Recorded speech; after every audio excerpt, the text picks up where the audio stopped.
Hi, my name is Ryan Lichtenfeld, and I'm a member of the faculty at the Mortgage University, sponsored by Midwest Mortgage Capital. Today we bring you our third edition of our Friday Guideline Update with the topic of rental income. First thing we're going to discuss is the documentation requirements that an underwriter has in order to prove rental income.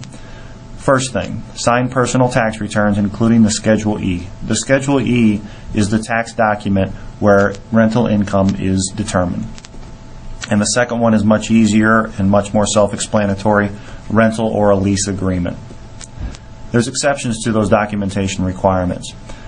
An underwriter is not going to require a Schedule E if the rental property is not on the Schedule E due to the fact, and this is the only reason, that it was acquired subsequent to filing the tax return. So basically, if an individual bought a piece of rental property this year, they're not going to have a Schedule E in order to give to an underwriter.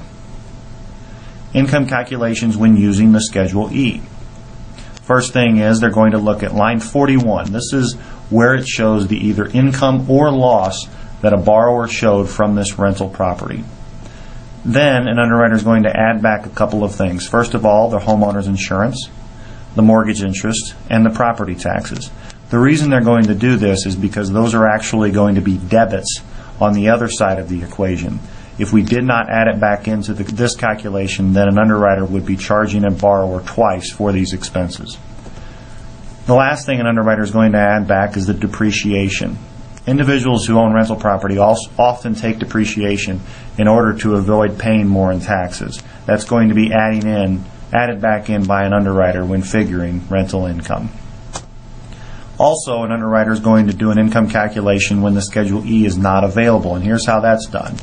They first of all take the monthly rent, that monthly rent that's obviously listed on the lease agreement.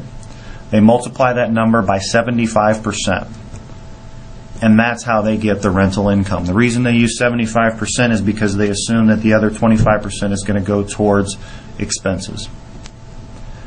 Converting existing homes to rentals. Requirements for this, the first two are pretty obvious, and that's we're going to need a copy of a lease agreement in order to use this income. And again, this is income on an individual who is leaving their primary residence and purchasing a new primary residence. We're also going to need a copy of the security deposit check. The third one that I want to make sure people understand is that an individual who wants to do this has to have a minimum of 25% equity in the property they're vacating in order to use the rental income they're going to get off that property. This loan-to-value ratio is going to be determined in one of two ways. First of all, we're going to take the principal balance and divide it by the original sales price, or we're going to take the principal balance and divide it by the current appraised value. Note that the appraisal must be less than 6 months old. I have to put this disclaimer in there. There's other factors that underwriters will use when figuring rental income that we did not describe in this presentation. There's also times, believe it or not, when an underwriter, for various reasons, will decline to use rental income even though the guidelines laid out in this presentation are met. Basically, I'm telling you, I'm not an underwriter.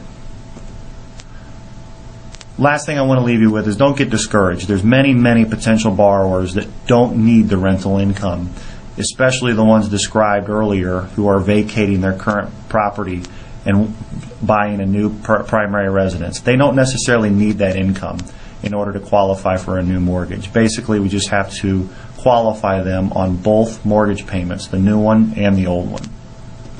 Thank you. Again, this is Ryan Lichtenfeld from the Mortgage University, sponsored by Midwest Mortgage Capital. We hope you've enjoyed our third edition of our Friday Guideline Update and that you'll come back to see us soon.